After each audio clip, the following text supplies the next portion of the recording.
Are the daily experiences of my life one that is filled with pain and trials and helplessness? Do I manage well my challenges in my relationships with my family, relatives, and friends?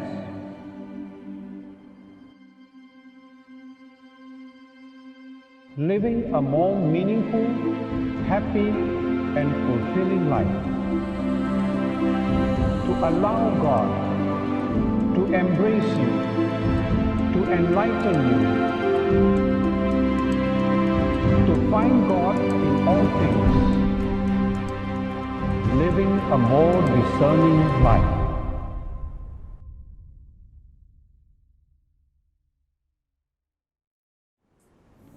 Dear brothers and sisters in Christ, I would like to begin by highlighting some of the key pointers that we reflected on in our previous episodes.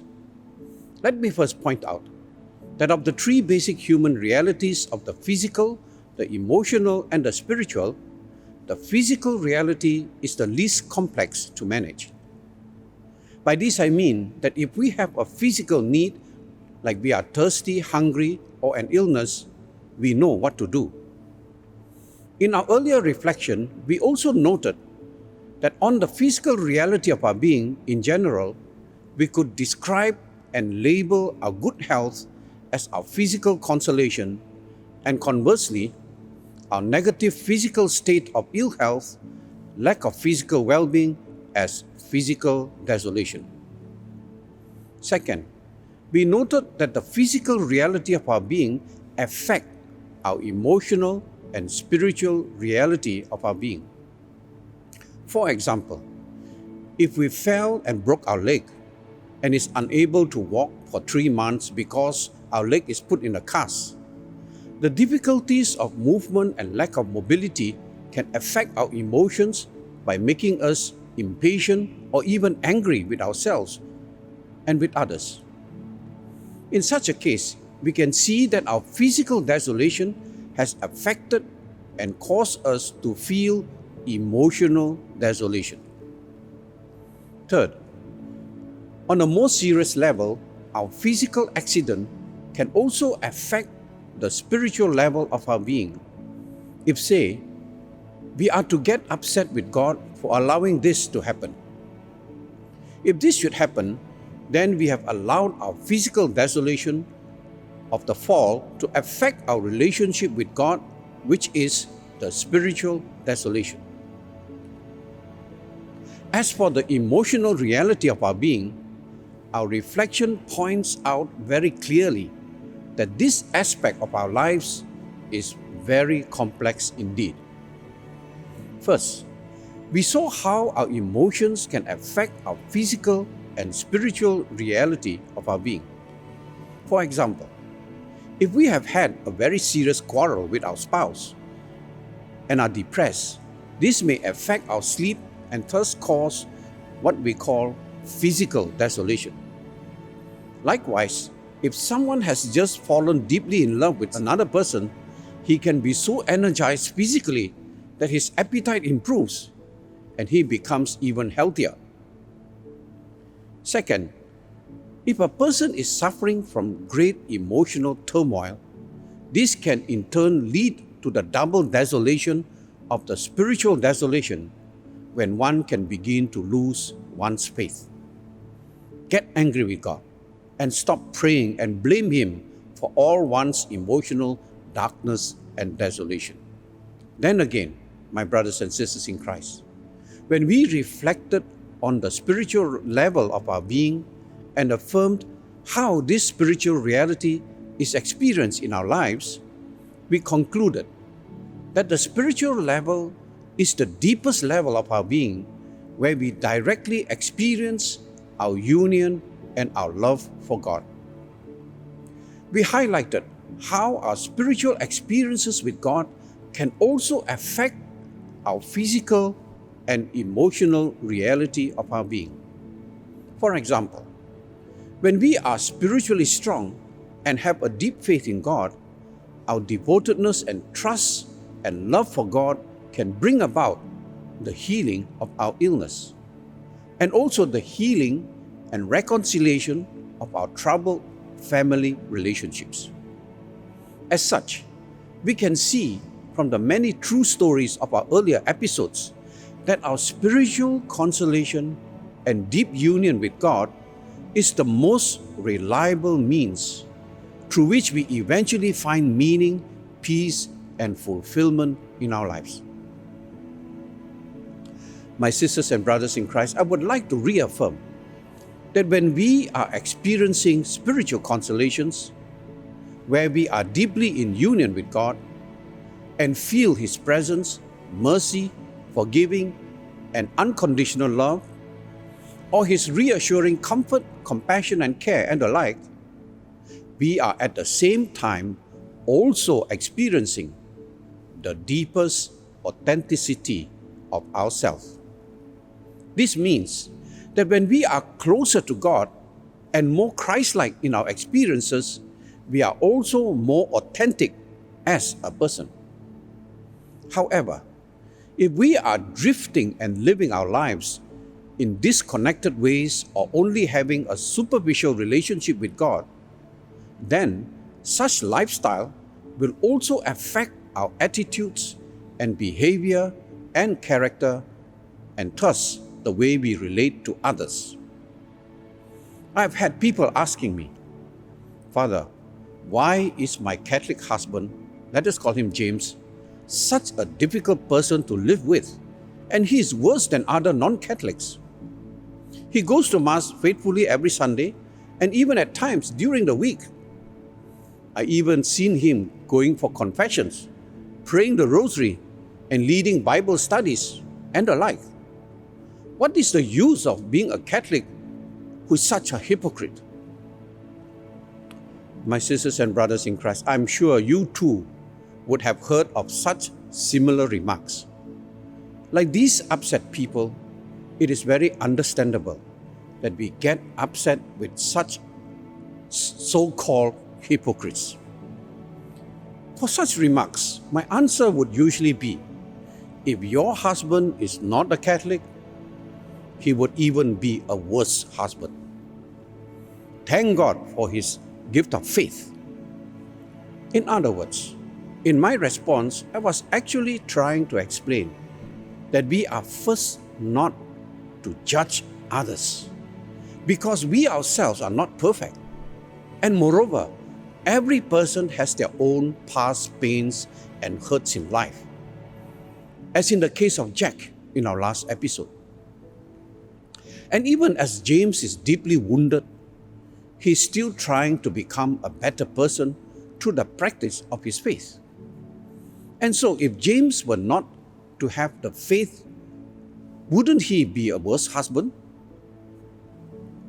Nevertheless, many of us somehow have the temptation and tendency to want to pass harsh judgment on others like James.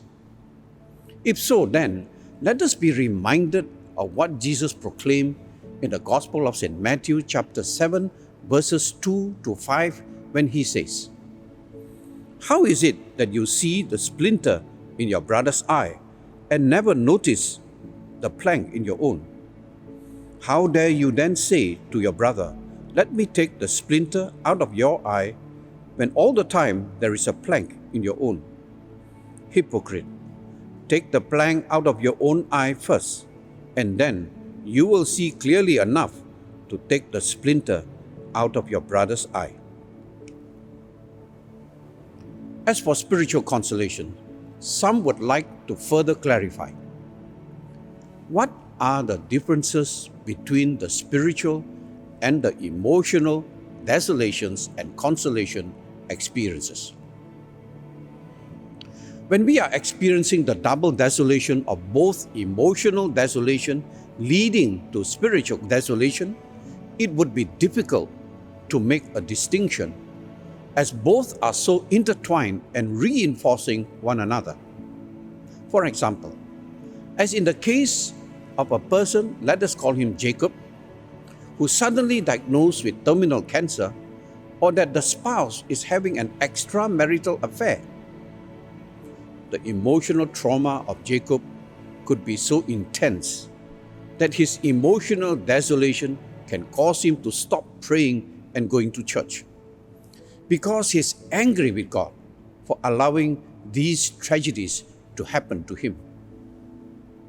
In such a case, it would be very difficult for Jacob to make a clear distinction between his emotional trauma and the spiritual desolation. However, it is good to note further that whatever that is spiritual, whether it is spiritual consolation or spiritual desolation, our inner feelings will have an experience of God in a personal way, whether feeling closer or further away from Him.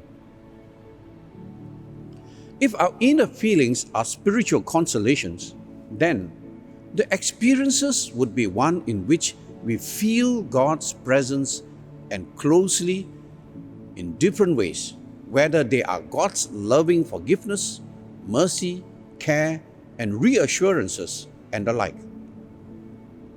When such experiences are deep and intense, we would have no doubt that they are truly experiences of God and coming from Him and not ourselves. However, if our inner feelings are not strong and not intense during our prayer, contemplation, or outside prayer, then we cannot conclude that the inner feelings are from God or simply from our emotions. In other words, if we say we go to Mass and during the prayer we feel some kind of mild or gentle inner feelings of peace, joy, and conversely some restlessness, anxiety, fear, insecurities, and the like, then we cannot conclude that our inner feelings are either emotional or spiritual consolations or emotional consolations, respectively. Many years ago, I was giving a guided contemplation session to a group of some 80 people or so. During the sharing time, someone asked me, "Father, during the prayer, I saw a vague figure that I could not tell whether it is Jesus or not. Then my mind got distracted. And then I was at the scene again for a while, but not too clear. Then I heard your voice guiding us, and it faded. How do I interpret these experiences of mine?" Well, I said, we call these experiences drowsiness.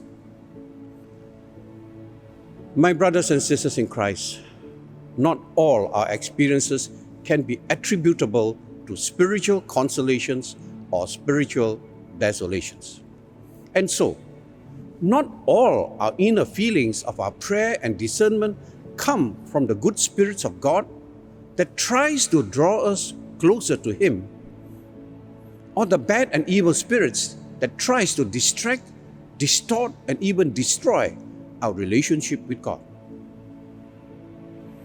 If, as in the case that I just cited, where our inner feelings are mild and vague, then we cannot use them as the basis of any conclusions of whether they are from God or not. This also means that if we feel good during prayer or outside prayer, but such inner feelings do not affect our faith, hope, and love for God, then generally we can only conclude that our experiences are either emotional or physical only, but not spiritual.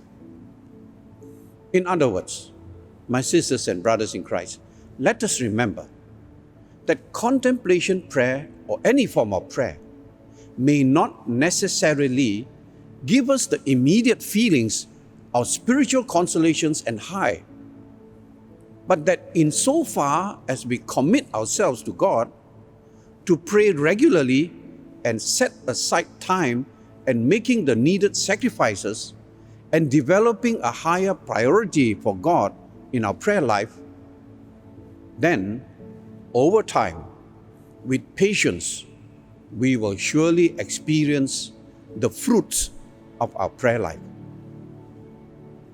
These fruits of our prayer life can come as our greater awareness of God's blessings in our lives and our increasing gratitude to God for the many different things that happen to us in our lives and the like. In other words, even if we did not experience the spiritual consolations during our contemplation prayer, insofar as we tried, no prayer would be wasted time and efforts. However, it is good to note further that spiritual consolations can also be experienced in different ways, even if we may not experience God in the specific inner feelings of our contemplation prayer. We can also experience God's Spirit or spiritual consolation through the fruits of our prayer life and the fruits of our sincerity of trying to live a more discerning life. And often, this takes place at another time outside our prayer, where we experience an increase in our faith, hope, and love for God. And so, as in our last episode, to live a more discerning life, it is good that you and I also reflect on the bigger picture and patterns of the quality of our living. As such, in our last episode, we reflected on our lives in general in order to help us have some good indication of whether you and I are living in accordance with God's will, love, and ways or not. For this, you would remember that we reflected on three aspects of: do I live a superficial, materialistic, and secular life? Secondly, am I a self-centered person? And thirdly, do I have habitual sins or not? My sisters and brothers in Christ, I would next like to highlight some of the spiritual insights on the discernment of God's will from St. Ignatius of Loyola. First, I would like to point out that St. Ignatius would advise that when we are experiencing spiritual desolation, we should beg God for the graces and the strength we need to remain firm in our commitment of faith, hope, and love for God, and do not waver. St. Ignatius advises that whatever decisions we have made before experiencing the spiritual desolation, or whatever decision we made during our times of spiritual desolation, we should not change these decisions. This advice is clearly because when we are experiencing spiritual desolation, we are in the state of spiritual discouragement and darkness, and are under the influence of the bad and evil spirit who wants to draw us away from God. As such, we should not pay any attention and not give time and energy on pondering what the bad and evil spirits are trying to propose to us. This is because the inner feelings that surface during such times of spiritual desolations come from the bad and evil spirits who want to draw and direct us away from God and destroy our relationship with God. During such times of spiritual desolation, St. Ignatius advises us to increase our spiritual exercises. In other words, instead of allowing the bad and evil spirits to continue to influence and tempt us and deceive us in different ways, in living a more discerning life, we should direct our attention and energy with God's grace on trying to pray more frequently, more vigilantly, and more fervently, even though this may be difficult and challenging. If it is of help, St. Ignatius also says that we could also make some form of penance. Or if appropriate, pray for the graces to review our life when I believe is urging us to confront the truth about ourselves and our relationship with God. This would obviously not be easy during these times of spiritual desolations, but it is still good to try by begging God for the light, love, and truth that we need to live His will, His love, and in His ways for His greater glory.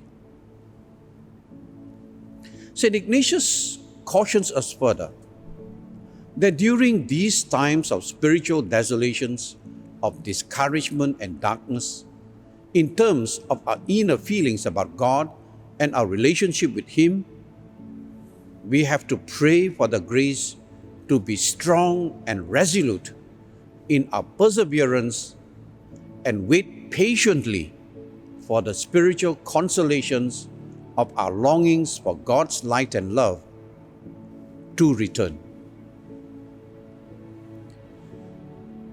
We also note that during these times of spiritual desolations, of being enveloped by the darkness and discouragement of the bad and evil spirits, we would feel as though God is distant and somewhat disconnected and disinterested in us. And where there is the greater temptation to distrust God and give up our faith and get angry with Him. And as such, the right thing to do in trying to live a more discerning life is to become even more vigilant spiritually in what we do and try with God's graces, light and strength, in order that we remain faithful to Him and not allow the bad and evil spirit to unduly weaken our faith, hope, and love for God. But instead, build a greater resolve to remain more faithful to God, and in doing so, wait patiently, but with a firm faith and certainty that God's light, love, will surely return one day, when it will shine through and dispel the spiritual darkness of our soul and soften and dissipate the emotional desolation of our hearts, where the bad and evil spirits have been using to draw us away from God. As I conclude, I would like us to note that St. Ignatius points out that there are three causes of our spiritual desolations. The first is that we have been tepid, lazy, and negligent in the way we have lived our faith and in the way we related to God.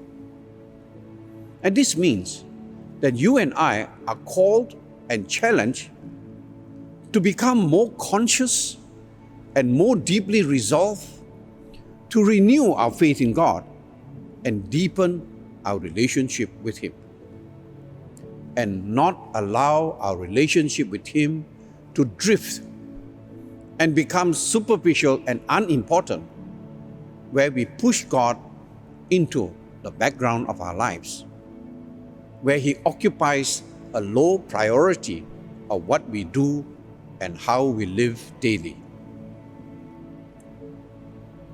The second cause of spiritual desolation is that God allows us to experience spiritual desolation in order to test the strength and depth of our faith, hope, and love for Him. Taking a step backward, so to speak, and exposing us to face the challenges of confronting the bad and evil spirits that are there to tempt us away from God. In other words, God is allowing us to experience the meaningful opportunities of facing the battle of the inner struggles with the bad and evil spirits on our own. Not so much that God has abandoned us, but that God has taken a step backwards.